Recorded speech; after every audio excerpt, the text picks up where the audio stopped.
Yes. All right. We are there. Thank you for joining me. Sorry for the delay. There was a control room issue that I needed to be trained on. Sorry about that. Thank you so much for joining me. I'm in St. Catharines, Ontario, and I appreciate you folks making time to be part of the conversation. I've looked forward to this for months, and I had to tell the story of getting here before we could actually engage together. So thank you so much for following. Thanks for being part of the crew. Thanks for all your comments and your feedback. And I'm looking forward to reading your comments tonight and engaging and answering your questions. You can ask me anything, and I'll do my best to answer for you. I hope to be helpful. I hope to not just talk about my experience, but if you've got questions that are specific to your experience or adventures that you have coming up, then please go ahead and ask, and I'll do my best to try to be helpful. So let me just take a look here, see what we've got coming in so far.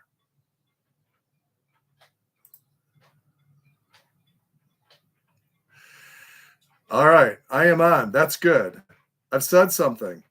Tracy, thank you. I've got a technical expert in the background making sure that I get feedback when I need it, so that if all of a sudden a bug flies onto my nose or something like that, then I'll know.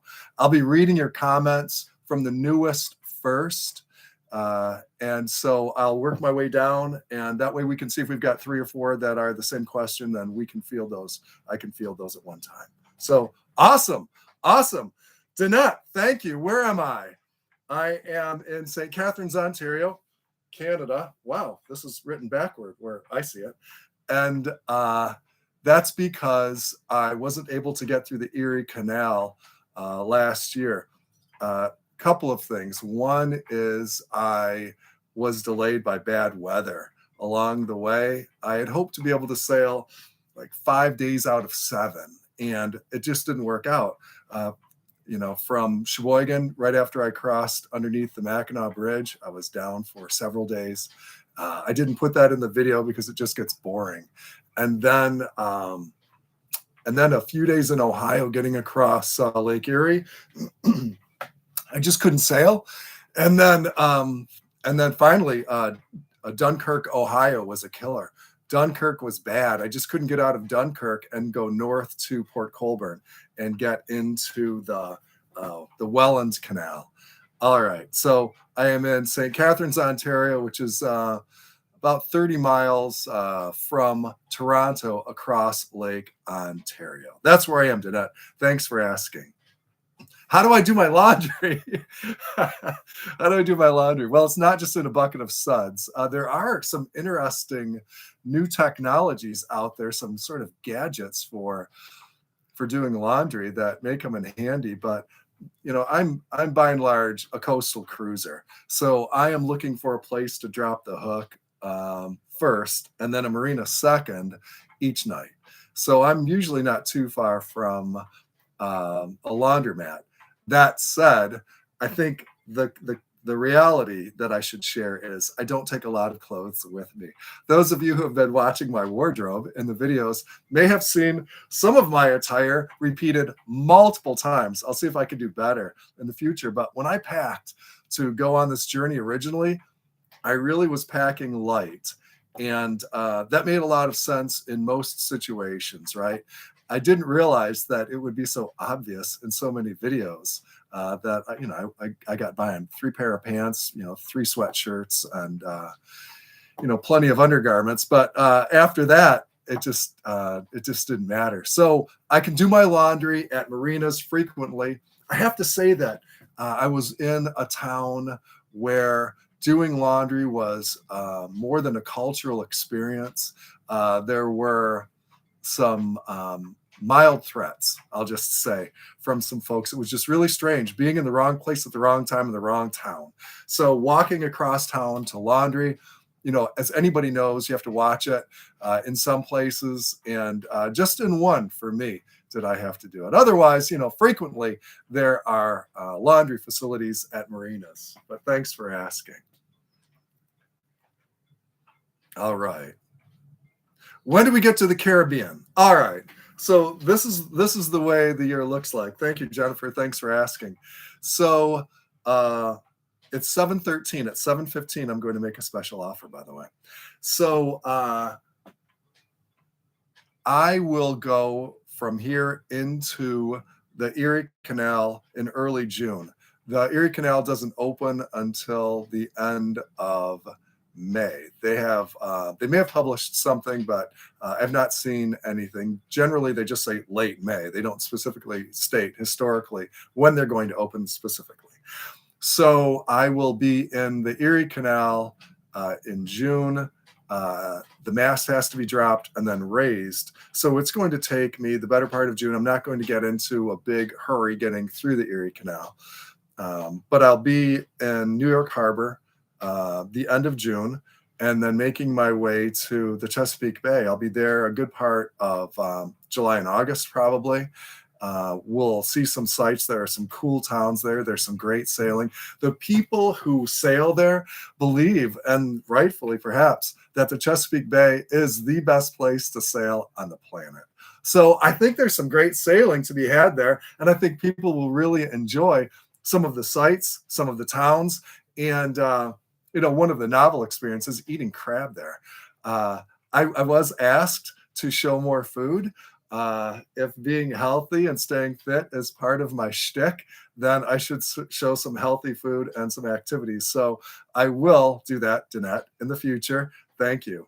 And that may that certainly will include some crab in the Chesapeake Bay. So getting to the Caribbean then, it will be going out into the ocean, in and out of the ocean a few times, out around New Jersey, and then into the Chesapeake Bay. And then I'll be in the Carolinas. I'll be in the Intercoastal when I get to the Cape Hatteras area. Then I'll go out around Georgia, because the Intercoastal through Georgia is a very circuitous route. You can sail for 2 hours and look over your shoulder and see where you were, 2 hours ago. So I'll sail around Georgia, get to Florida at the end of hurricane season. That's what determines a lot. I'll be in the Caribbean the end of November, December-ish, something like that, depending on what the weather does. But you'll see islands January for sure. So probably a quick trip over to the Bahamas and then down to some other islands after that. We'll just see how it goes, but you can expect by the end of the year, I'll be there, but there will be plenty of really fun sights to see along the way. Thank you for the question. Okay. It's 7:16 right now. If you go to the Stir Crazy Sailing and Adventures webpage, and you find the business email address there, damone17537@gmail.com, and you send me an email saying who you are and where you would like a Stir Crazy mug sent, there is a freebie for you being on and being a supporter early. They look like, let me see if I can find it. That's right. Stir Crazy logo, YouTube, and then crew. And I've had them designed so that if you're a right-handed drinking user, these are 15-ounce mugs too. These are just little teeny ones. Then what will show out is the most important part, crew. You can see the Stir Crazy logo. You know where you got the mug. But I want other people to know that you're on board with this adventure, and it means just a ton to me. So crew, if you're right-handed, is what most people will see. So go first 20 people who send me an email telling me who you are, where you are, and where you would like a mug sent, business address, home address, your uncle's house, whatever you want. I will send you free of charge, free of post, free of handling, free of anything, Stir Crazy swag. It's not really swag because swag is something we all get, but it's almost swag because it's something that you get. Swig. Something like that. Okay. So thank you. Let me see. Somebody wants to know what are your favorite go-to at sea dinners to make? Um, well, shrimp, as I mentioned in one of the videos, I think I was heading from Erie, Pennsylvania. Shrimp travels well, and I like salads with avocado and fruit and mixed greens, power greens, and so I make that a lot. I blacken the shrimp, and then I can keep it in the fridge for a few days and throw it on salads and stuff. And then the power greens I throw into smoothies. I've never shown that I drink smoothies every day in the past, but because there's a request for what is your healthy diet, which is reasonable, I will show what I throw in my fruit smoothies every day, and I drink them every day on board. So then after that, at sea, as I mentioned in one of the videos, certainly at lunch, it is almond butter and honey on Ezekiel bread. I eat that a lot. Plenty of bananas because I get dried out. I have to drink more water than you could possibly imagine. And it's just easy to get dehydrated out here. So I drink a ton of water and eat a lot of bananas. And then, stir fry, stuff like that, stuff that I can make a big batch of. And then it will keep, there's one other too. And then I can sort of pick at it over a few days, use it for lunch. But I think I was in Lexington, Michigan, just before I left for the St. Clair River. And I said that I went into the store and I picked up some Paul Newman Socceroonie marinara sauce. I love that stuff. They had changed the label, and so I didn't recognize it right away. And I said that in the video. I bake or nuke sweet potatoes and then mix turkey sausage with the marinara and put that over sweet potatoes. It's an alternative to spaghetti, and I love the stuff. And if you've never eaten that, trust me, you'll want it frequently, at least as an alternative to spaghetti. And it makes a plant spaghetti for you, or fettuccine. But yeah, those are big ones for me. Thank you. Thank you very much for the question. So I was asked, what is the email again? It is on my Stir Crazy Sailing and Adventures web page. It is DAMONE17537 and for YouTube asks for a business related email address. So that's a business related email address. You can send me your name and location where you would like a mug sent, and the first 20 people who do that, and I think that will be everybody on this video tonight, though there are a few more, then I'll send you out a mug. Thanks for asking. All right, what questions am I behind on? We've got food, we've got laundry, we've got itinerary. Ilya, I've got to say thank you. I've got to say thank you to a few people. I see Ilya is on. We all should thank Ilya if you're enjoying this video, because I am stealing internet from him. He is the boat over from me, and I'm going to take you on a quick journey outside here in a moment. And he and his lovely wife, Venera, have allowed me to use their internet signal so that I could do this broadcast from the boat. So yeah, I am on the Stir Crazy boat. I'm up on the Hard in St. Catharines, Ontario.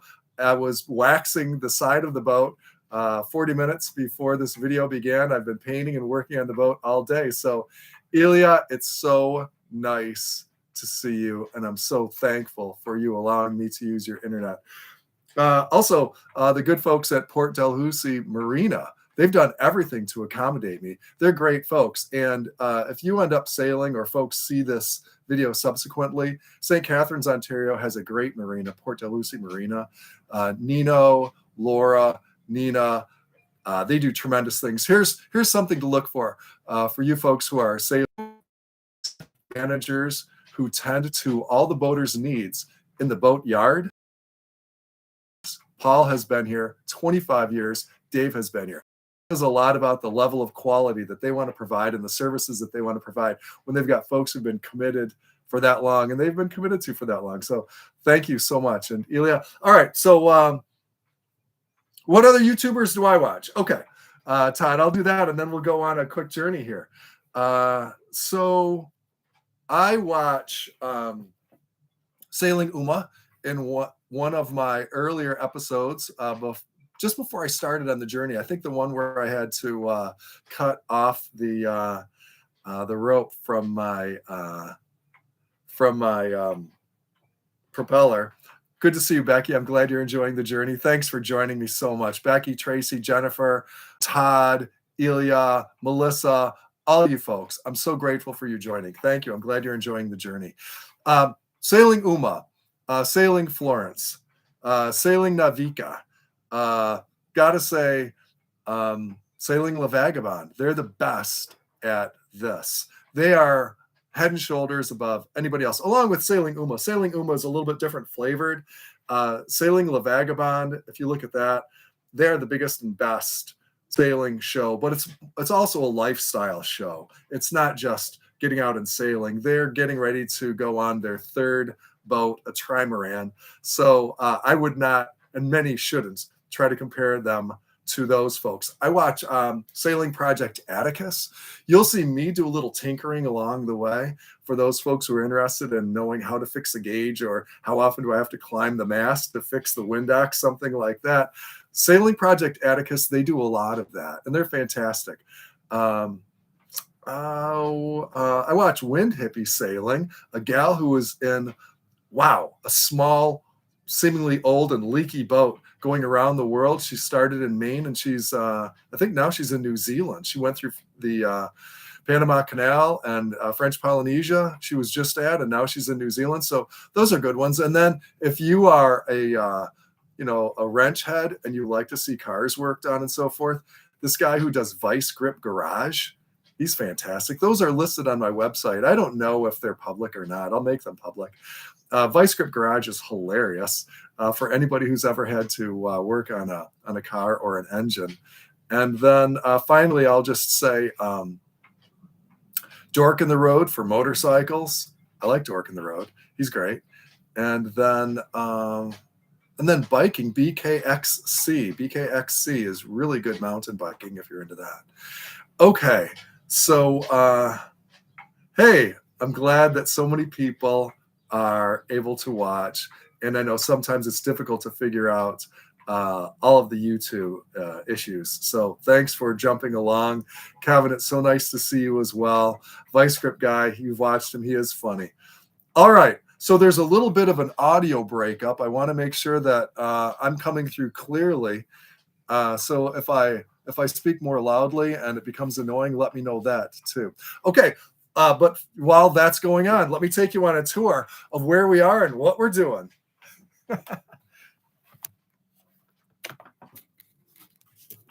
All right. This is the boat in disarray. Okay. Still getting it ready for the season.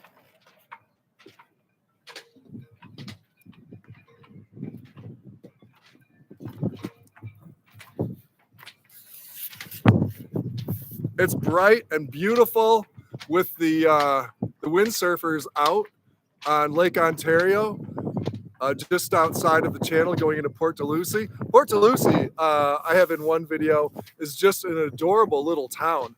I mean, I'm going to do a video just in a few weeks on Niagara on the Lake. If you've ever seen the movie The Dead Zone with Christopher Walken, it was filmed there. It's such a cool town. It's beautiful. I'll be going there. That will be my first stop when I leave St. Catharines.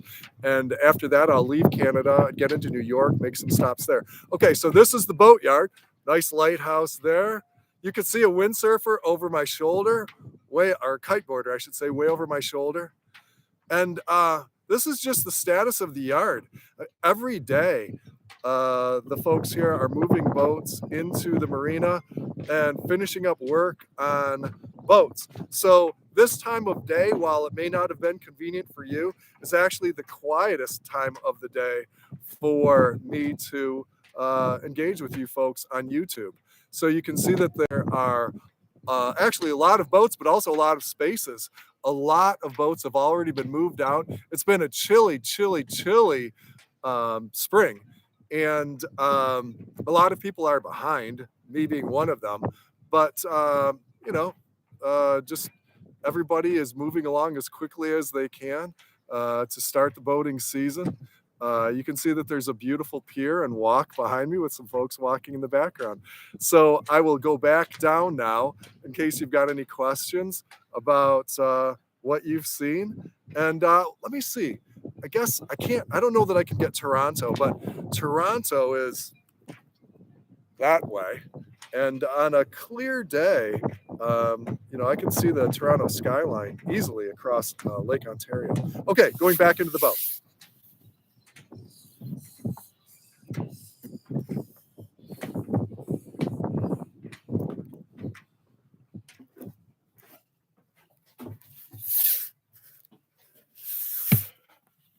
And the hull is pretty shiny on one side. The bottom has been painted with anti-fouling paint. I've had to change paints because I'm headed into saltwater. I've had some coaching from Ilya, who is an incredible mariner. I mean, a pro. It was his career, and a terrific sailor. And he's got his own adventures ahead. He's been really helpful. So it's great to be in a boatyard where there are people with tremendous experience who can, just share what their experience has been, and then also maybe pick up on a few things that may have been missed. He says, I need a bigger anchor. I'll be looking into a bigger anchor, stuff like that. So there's just a lot to learn in the boatyard. Plenty of people with great experience who know a ton. My friend Todd is on the video tonight, and when I refer to the best sailor I know, he's the guy I'm talking about. And I've learned a lot from him, and he's coached me along the way and through the journey, especially navigating the Detroit River, that particular area. He gave me some great advice. And then, there are times when people gave me advice that I didn't take soon enough, like when you leave on a day where there's some potential for it to be even a little bit windier than what you think, you should have a double reef in.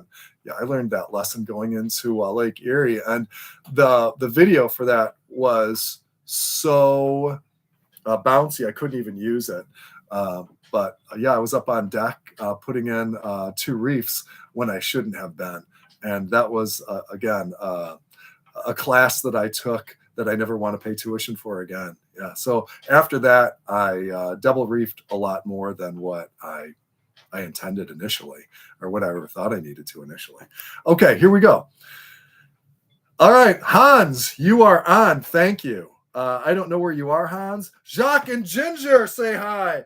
Hey, Jacques and Ginger, it's so nice to see that you are on. They actually are here in Canada. They walked over to the boatyard and said hello to me. And when I did my late night rant at the end of the Welland Canal, the epilogue, when I was up at 3 a.m. because my anchor was scraping against the concrete, I really wasn't angry. I was just giving you a different perspective. I was a little bit cranky, maybe. They live very near there. And I think they probably are very familiar with boats that try to tie up in place. That's just, there are no alternatives, but it's a hard place to tie up. So Ginger and Jacques, it's very nice to see that you are on. All right. What does double reefing mean? So when a sail is up all the way, you've got your full sail up, there are actually 2 lines of grommets up a couple of feet from the boom. You've got your mast, that is the vertical structure, and the boom, that is the horizontal structure. Well, the sail, the triangle of the sail, has above the boom 4 grommet points, and then above that, a couple of feet, there are another 4 grommet points. And what one does is shorten the sail. When the wind is going to be high, put ropes through the grommets. The lower ones would be the first reef, and pull down the sail so there's actually a smaller triangle up. And then a double reef would be, you go up to the second row of grommets, pull down the sail, rope it off so that a smaller triangle is showing, and there's just not so much sail up. And sometimes, of course, in windy conditions, you can have too much sail up. The first thing a person does while sailing is with a roller furler, is to reduce the sail on the head sail. I've got a gigantic Genoa. It's it's a strange size. It's not a 170 and it's not a 155. It's like a 164. It's a I think it's a custom that the previous owner made, and it works great, especially with a roller furler. But it's just an unusual size. People won't usually hear somebody talk about a 164 Genoa, and I'll explain what 164 means as well here in just a moment, Tracy. So so that's what a reef is. That's what double reefing is, putting in the 2 reefs. Now, when I talk in percentages like 100%, 155%, 170%, so if you imagine the front of the boat going back to the mast, that's 100%. If a sail, the head sail, the sail farthest up at the peak of the boat, at the bow of the boat, so that's in front of the mainsail, when it only comes back to the mast, that's 100%. And then we measure the amount of sail going past the mast in comparison to what is before it. So if it's 10 feet and then another 5 feet, that's 150%.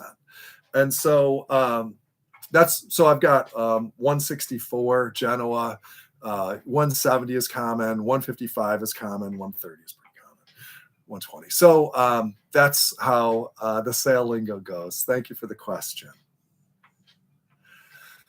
Let me see. What else? What have I missed? Okay, so I hope everybody who has wanted to send me an email about getting a mug will do that, or has done that. I am expecting the shipment in the next couple of weeks, so you won't get it right away. I just have the proof so far. I had to go to a couple of vendors to get what I really wanted. And I'm so happy to be able to send those out. I'll probably have them for sale somewhere down the road when I hook up with a company that can, handle the shipping for me and so forth. But right now they're freebies. I'm trying to do this marketing thing. and just to reward friends. Okay, tentative schedule for when you hope to be over the next couple of months. Yes, I'm happy to go over that. Becky, you came on a little bit later, I think. And so I'll just say real briefly, I covered a little bit of this earlier because I was asked, when will I be in the Caribbean? So next couple of months, I will tell you in the next week, I will be leaving St. Catharines. And then I will go to Niagara-on-the-Lake, which is a beautiful little town that has different festivals. They've got wineries. It's really historic. It was the first historic district in Ontario. And it's just really cute. Those folks from the Great Lakes who've been to Saugatuck, imagine Saugatuck times 5 with wineries and playhouses. Yeah, it's crazy. So I'll be going to Niagara-on-the-Lake. And then after that, depending on the wind and weather, that will determine which side of Rochester, New York I go to. And then finally, I'll get to, in the next couple of weeks, Oswego, New York, which is the southeast corner of Lake Ontario. That is the entrance of the Oswego Canal, which takes me down to Three Rivers and ties into the Erie Canal. About halfway through, the Erie Canal goes from Buffalo to the Hudson River, and Oswego sort of bisects it. So I'm going through Lake Ontario instead of starting at Buffalo and going through the Erie Canal over here, then dropping in about halfway down into the Erie Canal at Oswego. I have to take some time to get the mast dropped. That can be complicated. That will be part of the video. Some of you will be interested in that. The tinkerers, the folks who like to see gauges being fixed and so forth. You'll like that. I think that will be a challenge. I don't think it's going to go smoothly. Yeah, cranes, masts, wiring for electronics and sailboats, safety, wind, weather. There's some drama there. So getting the mast dropped in Oswego will be interesting.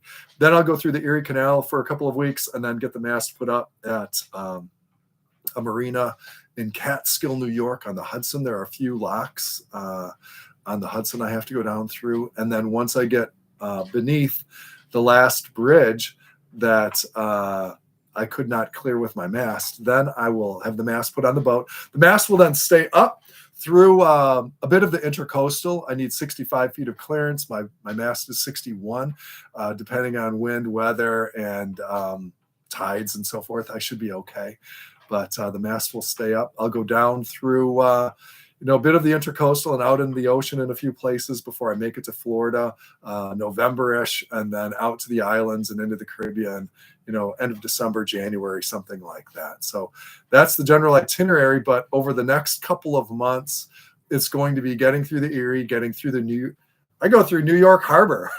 You're going to see, the Statue of Liberty and so forth. So that will be part of this journey. And, I've been told there are some foodies watching this. I'll try to find a decent restaurant and something cool to show you. We'll see. It might be street food. I don't know. But thanks for asking.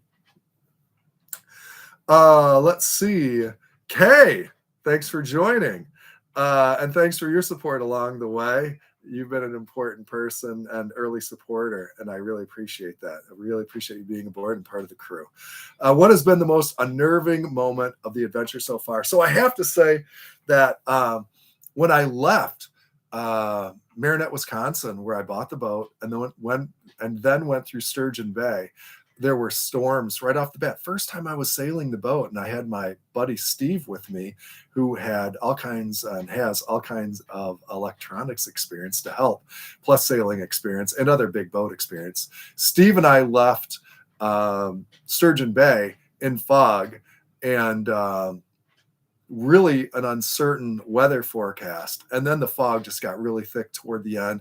We then had some weird gauge issues. It was like we were going through the Bermuda Triangle and gauges where my fuel gauge was going to empty and then 3/4 and then empty.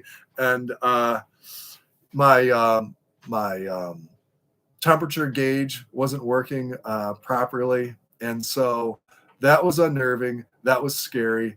That was crossing Lake Michigan to Manistee, Michigan, where I kept the boat, which has a beautiful marina. And Manistee is an underrated town. And if you ever have the chance to go to Manistee and really spend some time there, do it. And I'll tell you, the best burgers in the place, the golf course. Go to the golf course. Best burgers in Manistee, trust me. There are other great places to eat there too, but there's some special places. Manistee is a special place in my heart. That's where I really got to know the boat. That's where I did the early maintenance on it. That's where I dealt with some of the logistics associated with fixing things and dealing with current while docking the boat.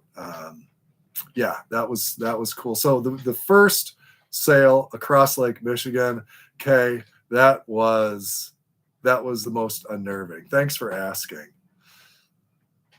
And then folks who would like to meet up, listen, send me comments or send me an email. Those are the places I'm going to be. And if you want to come out and visit, have some crab, let's set something up. If you want to have a coffee, then that would be terrific. I watch the other social drinking, but yeah, coffee, a bite, something like that.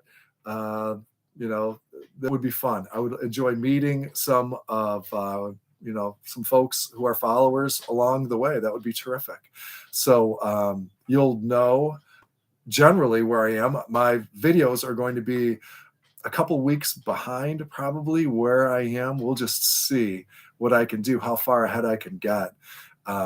It takes about 3 days to put together a video before I send it to YouTube, where YouTube does its magic, which has been turning out a lot better than my first couple of videos. So it really, really depends on what my schedule looks like, how quickly I'll get out the videos while I'm sailing. I just don't know yet, but you'll have a good idea of where I am, and you can always send me an email and I'll get it. And if you're in Annapolis on the Chesapeake Bay, something like that, want to meet in Galesville, someplace like that, that would be great. Or when I get down to Georgia, Savannah, if you're going to be there, then, let's get together, have a coffee, have a laugh, and, maybe I'll let you kick around the boat a little bit. Thank you for asking. All right. What's the email again for the mugs? All right.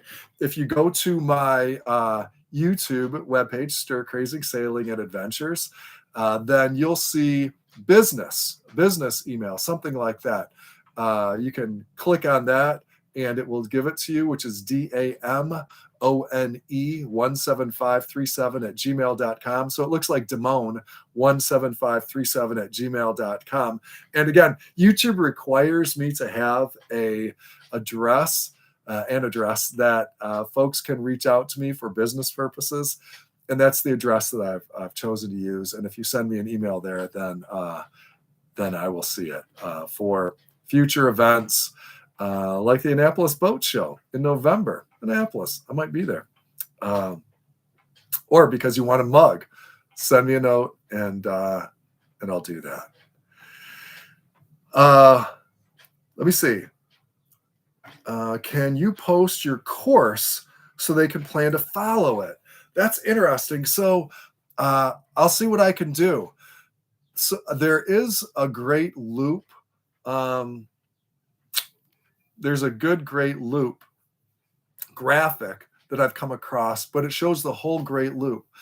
I'll see what I can work up. I've got limited abilities with the software that I use, which is called Filmora. That's why you see so many of the graphics regularly. My arrows are always green. It either curves like this or it sort of juts out. Yeah, that's easy to use in Filmora. And then I circle things like the speed that I'm going at or what town I'm in. I was in Wenatchee, Washington. And in that last video, I circled Wenatchee and so forth. So there are a lot of graphics that are easy to use.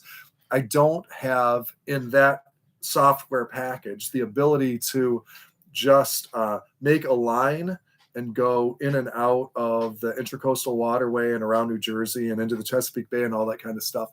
But what I will do is, because you asked that question and I want to be helpful, I will put in my future videos some speculative information about where I expect to be in the next couple of weeks for those who are following along or who may be interested in meeting or seeing the boat or something like that. So thanks. I will update, of course, more regularly. All right. Thank you for that question. Okay. So no skiing questions, no mountain bike questions, no what is it really like to be in Wenatchee, or nobody saying I never knew that the state of Washington, if you saw the last video, and you may not have, looked so high and dry.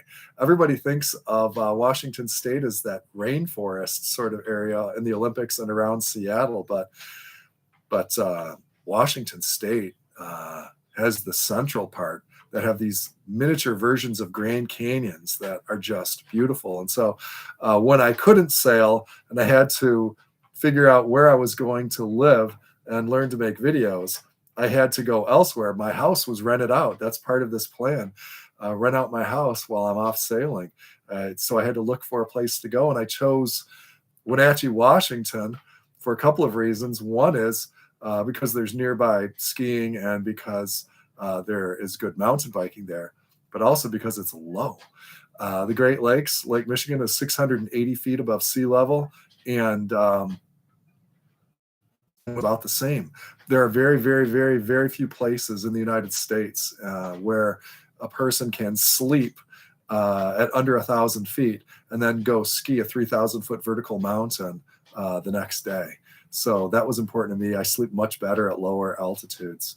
I actually visited Steamboat Springs, Colorado this year, and I do occasionally wear an oxygen ring that tells me what my oxygen saturation is for various elevations.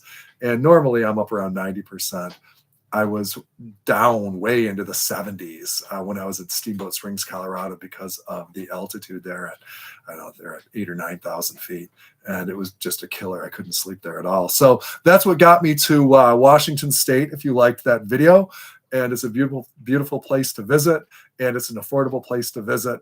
And it's a great alternative to for folks who normally are around lakes and Great Lakes and the ocean and so forth. What am I most happy about so far with my stir crazy adventures? Well, engaging with you folks. I mean, it's hard to describe. Well, a couple things. I'll put this in a video in the future too. One of the great epiphanies for me was that when I'm out sailing, I don't have my voice of regret or I don't think about things that I could have done, should have done, would have done. I think all of us do that sometimes when we're alone. Those thoughts come to us about, if I had done this, then what would that have happened? Should I have taken that job and all that kind of stuff. When I'm out sailing, it's only productive, constructive thoughts. So that's been great. It was great to learn that lesson. It's almost meditative. And so I don't have a lot of regrets in life or anything like that. But it was just interesting to find out that there isn't any time to think about mistakes, regrets, or anything like that. Everything is in real time. All the thoughts that I have while I'm out sailing are productive, constructive, meaningful, positive. It's all great stuff. So that has been a great lesson for me. Being able to share that with you has been important too. When I look at the camera and I know that I'm sharing the day, that I'm sharing the event, that I'm sharing the sail, I mean that sincerely.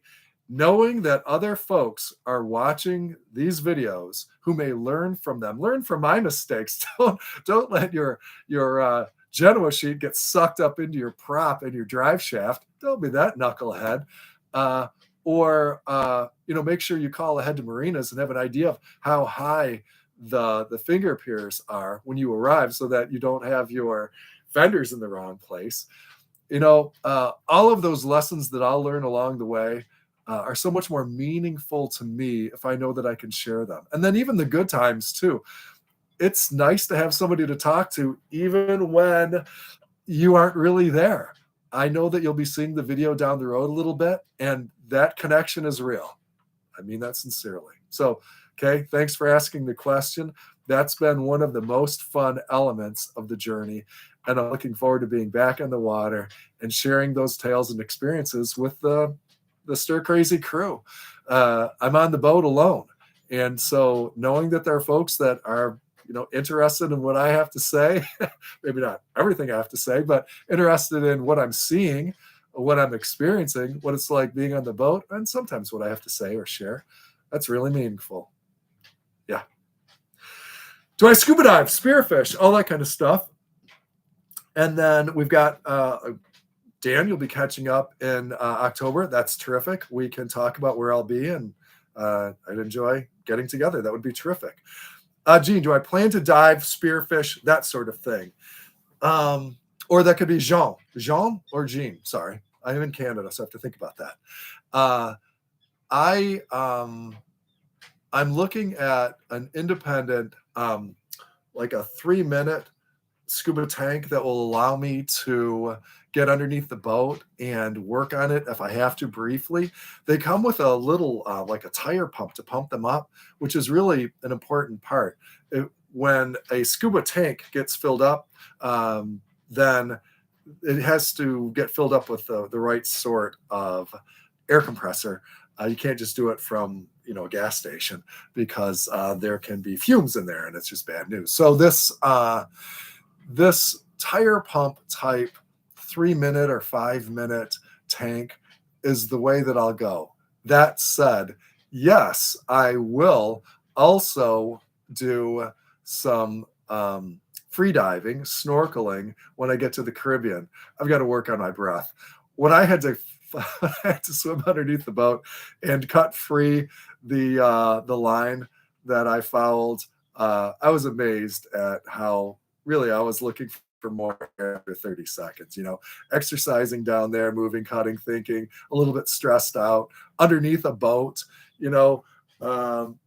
I wasn't under there for more than 35 seconds, I'm sure, each time that I went down. So I need to work on my free diving, but yes, spearfishing, I've never done it. I've wondered when I watched, say, like Sailing La Vagabond and those sorts of YouTube channels, what the licensing restrictions are. Is it legal to shoot a lobster in the Bahamas? I don't know. I would like to find out, and I would like to try it. It looks fun. I eat fish, so that would be cool.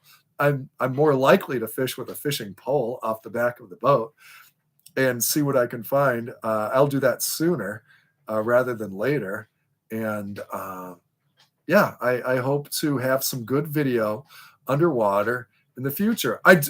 There's some news there too. I want to improve my camera angles so that I'm not just with some caricature that's being blown with a fan. I bought a drone, so there will be some beautiful drone shots in the future. I don't know how to fly it yet. It's not out of the box. I haven't charged the batteries, but I hope in the next few days that I'll become an expert at it, and I'll have some cool shots for you in the future. There's also a 360 camera that I'm interested in. They're not easy to get these days, so I hope to, in the future, have a bit more color and texture to the video so that as I tell the stories of the journey and you folks engage and you're on board, you can see more and experience more. So that's something that I'm working on, and I hope that you enjoy it. And then, of course, underwater. Yeah, my GoPro goes underwater. So you can expect that will be shown as well in the future. Thank you. We're down to 6 minutes until the end of this particular broadcast. And I will then post it if I can. I think that I can. I'll post it in a little bit as soon as I can on the channel, so that and maybe even edit it a little bit. We'll see if I can do that, so that other folks who weren't able to join us tonight can be part of the conversation through sending me their comments and so forth. What else can I tell you? Dan, let me ask you this. Where do you expect to be in October? Can you send me a comment? You can let me know where you think you're going to be. Oh, here's one. Yeah, Kevin, please say hi to those folks as well, the folks that you had lunch with. There are folks who've been following me that I've known for a long time, and then a lot of folks who I've never met. I hope that I'll meet you in the future. I did put on the I'm glad you're enjoying the images, Danette. Thank you. I did put various times on this invitation for folks in the UK and in Australia. We do have Stir Crazy crew members in Australia. Thank you very much. I should thank Dave and Tim and a few other folks for offering me advice on safety related to the boat. They've looked at my videos and said, you should use a jack line for safety, run so that when I clip in, I'm not clipping into my lifeline, which I could go over. I should create a different sort of line that I can clip into.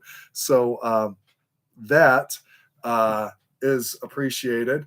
And then, just different folks along the way in the UK have offered some nice advice too. And I appreciate that. Okay, so I just got a verification that audio is good and no other issues with the video. I had to check my phone for that. That was the back door in the event that something came up. Thank you, Kevin. Okay, final questions from for me here in St. Catharines, Ontario, which until the wind picked up was the fish fly capital of the Great Lakes. They're just thick and big, billowy clouds today, and they don't bite, thankfully. So as I was out painting and waxing the boat today, they were only a minor annoyance. But it's beautiful here. The sunsets are wonderful. The people here in Canada have been so gracious and courteous, not just kind, but courteous in being helpful to me.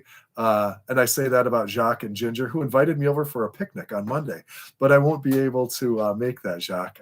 You and I can chat about that. I've got some logistics challenges that will make that difficult, but we'll chat. Do a lunch. Okay, Hans, send me a note and we'll see what we can work out.